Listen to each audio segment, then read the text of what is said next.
2 Samuel chapter 21. While David was king, there were 3 years in a row when the nation of Israel could not grow enough food. So David asked the Lord for help, and the Lord answered, Saul and his family are guilty of murder, because he had the Gibeonites killed. The Gibeonites were not Israelites. They were descendants of the Amorites. The people of Israel had promised not to kill them, but Saul had tried to kill them because he wanted Israel and Judah to control all the land. David had the Gibeonites come, and he talked with them. He said, "What can I do to make up for what Saul did, so that you'll ask the Lord to be kind to his people again?" The Gibeonites answered, "Silver and gold from Saul and his family are not enough. On the other hand, we don't have the right to put any Israelite to death." David said, "I'll do whatever you ask." They replied, "Saul tried to kill all our people so that none of us would be left in the land of Israel.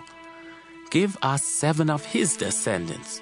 We will hang these men near the place where the Lord is worshipped in Gibeah, the hometown of Saul, the Lord's chosen king." "I'll give them to you," David said. David had made a promise to Jonathan with the Lord as his witness, so he spared Jonathan's son Mephibosheth, the grandson of Saul. But Saul and Rizpah, the daughter of Aiah, had 2 sons named Armoni and Mephibosheth. Saul's daughter Merab had 5 sons, whose father was Adriel, the son of Barzillai from Meholah. David took Rizpah's 2 sons and Merab's 5 sons and turned them over to the Gibeonites, who hanged all 7 of them on the mountain near the place where the Lord was worshipped. This happened right at the beginning of the barley harvest. Rizpah spread out some sackcloth on a nearby rock.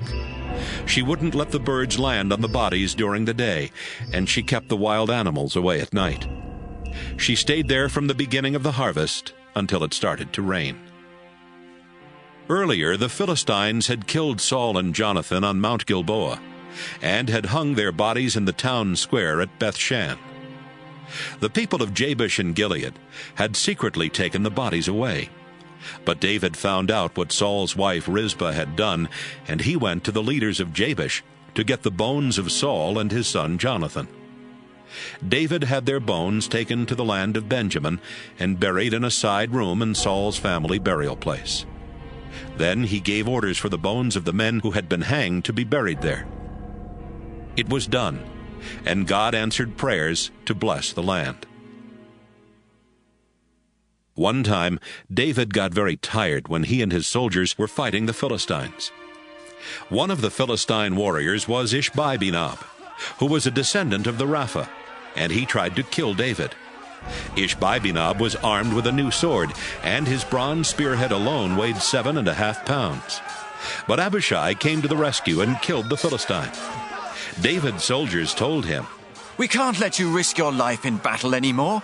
You give light to our nation, and we want that flame to keep burning." There was another battle with the Philistines at Gob, where Sibbecai from Husha killed a descendant of the Rapha named Saph. There was still another battle with the Philistines at Gob. A soldier named Elhanan killed Goliath from Gath, whose spear shaft was like a weaver's beam. Elhanan's father was Jari from Bethlehem. There was another war, this time in Gath. One of the enemy soldiers was a descendant of the Rapha.